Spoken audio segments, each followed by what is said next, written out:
Here is the SAT question. 5 different points A, B, C, D, and E lie on a line in that order.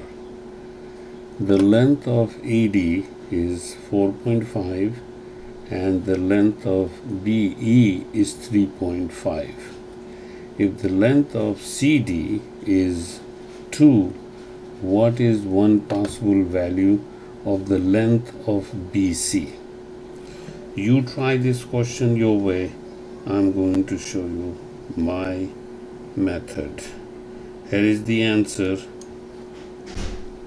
Now you can see these are the 5 points A, B, C, D, and E, and they are in the same order.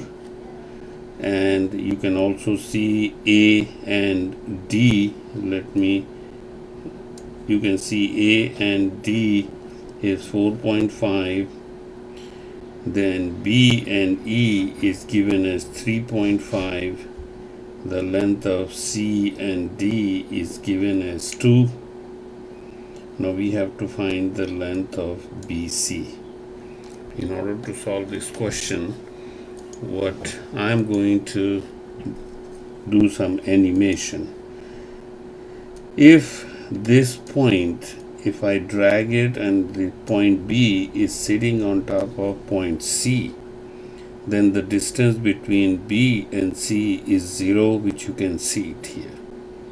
But that is not allowed because the point B and C are overlapping and they say they have different. So I have to pull it towards left a little bit. So when it is here, it is 0, but I can make it little more than 0, or I can go on and keep moving it. I can move it. It can be this much, that much, or it can be any length. And this is true. This is also true. But what happens if I take it all the way to the left? Then the distance between B and C is 1.5.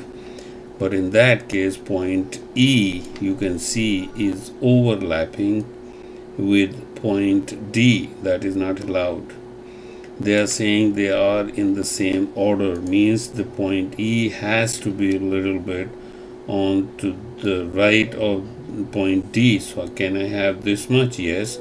So it can be 1.45, or it can be even more than 1.45, but what it cannot be 1.5, because in that case B and D will be overlapping. So we have to create a little gap between them by pulling this way.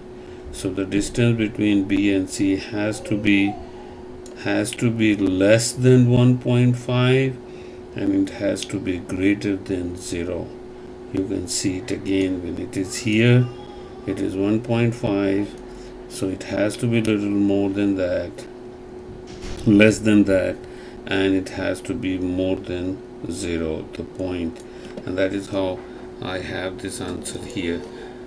I know that you will not have this animation, but you have to develop this kind of a skill to answer these questions, and with practice probably you will be able to answer of your own. You don't need any software. This is I'm using only to give you some kind of demonstration so that you should have easy time to understand these kind of questions. I hope you enjoyed the answer.